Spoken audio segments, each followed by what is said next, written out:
आंदोलन कर, मुंबईत आंदोलन कर, दिल्लीत कर, कुठेही कर, सगळं नियमात त्याला पण अडवले. तुला कोणी विचारलं का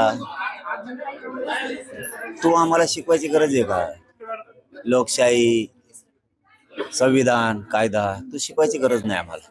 कारण इतक्या नासक्या माणसाकडून आम्हाला नियम शिकायची गरज नाही. ज्यांनी जाती जातीतला माणूसच ठेवला नाही. जाती जातीत माणसं गुन्हेगोविंदाने नांदत होते, ते एका जागेवर ठेवले नाही. सगळ्यात मोठा विघातक माणूस ज्यांनी समाजामध्ये तेढ निर्माण केला ते छगन भुजबळ आहे. त्याच्यावरती मी काही बोललो होतो का? त्याला काही बोलायची गरज आहे का? तो प्रत्येक वेळेस ओबीसीचा ठेका घेतला म्हणतो आणि ओबीसीच वाटोळ करतो. आज मराठ्यांच्या आणि ओबीसीत माणसात माणूस जर ठेवलं नसेल तर छगन भुजबळने ठेवला नाही. तो आम्हाला नेम शिकवू नको. आमचं सगळं नेमात चालू आहे. मुंबईला आम्ही नेमात जाणार आहेत, जालन्यात पण आमचं नेमातच आहे. कुठे गेलो तरी आम्ही नियम आणि लोकशाही आणि कायदा सोडून करत नाही. तू आम्हाला शिकवायची गरज नाही. तू माणसात माणूस ठेवला नाही ओबीसीचा, याचं पाप तो ह्या डोक्यावर आहे आणि याचं तुला फळ भोगावं लागणार आहे. कारण तो गोरगरीब ओबीसी गोरगरीब मराठा माणसात माणूस न ठेवला. कारण तुझ्या राजकीय स्वार्थासाठी तो ओबीसीत मराठ्यात वाद लावल्याचं काम ओबीसीचा मराठ्याचा खरा शत्रू असेल तर ते छगन भुजबळ आहे. ओबीसी आरक्षणासाठी तुम्ही ठाम आहात, मात्र छगन भुजबळ ओबीसी आरक्षणाला धक्का लागू द्या. अरे घेतलं, धक्का लागून देत. तू काय धक्का नाही लागून देत? घेतलं आम्ही. आमचं हक्काचं आहे, हक्काचं आहे. नोंदी आहेत, गॅजेट आमची हक्काची आहेत. तिन्ही पण आम्ही घेतलंय. मराठा आणि कुणबी एक 58 लाख नोंदीचा अहवाल आहे, सिद्ध झालंय. त्यामुळे आम्ही घेतलंय. तू उगाच शाणार आहे, आणखीन बी शाना हो. पागल सारखं करू नको. तुला मंत्रिपद मिळालंय ना, गप तुकडे मोडून खाय. तू आता तू भोकायचं काम करू नको.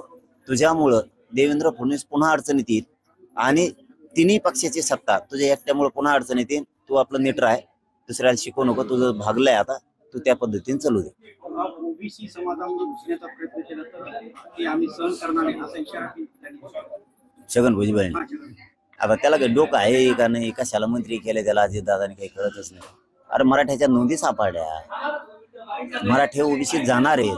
ते बी फडणवीस सरकारनाच न्यावं लागणार आहेत. मराठ्यांना न्यावाच लागणार आहे. कारण आमच्या नोंदी सापडल्या. आमची जर जमीन सापडली 7/12 तुम्ही कसं काय देत नाहीत? त्यामुळे त्याच्या भोकण्याने काहीच होत नाही. छगन भुजबळ म्हणजे संपलेला माणूस आहे. मग संपलेला असताना काय करायचं? राजकीय स्वार्थ कसा साधायचा?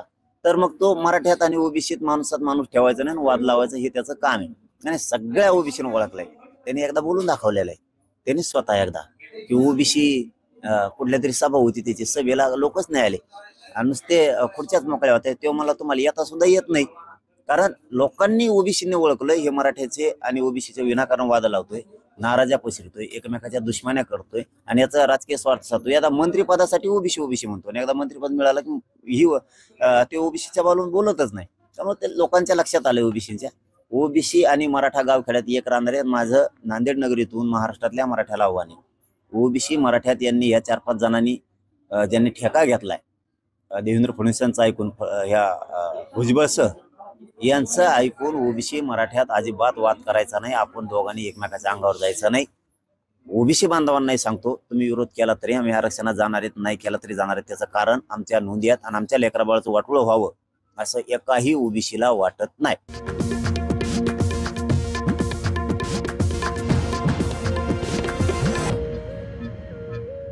गेली 5-6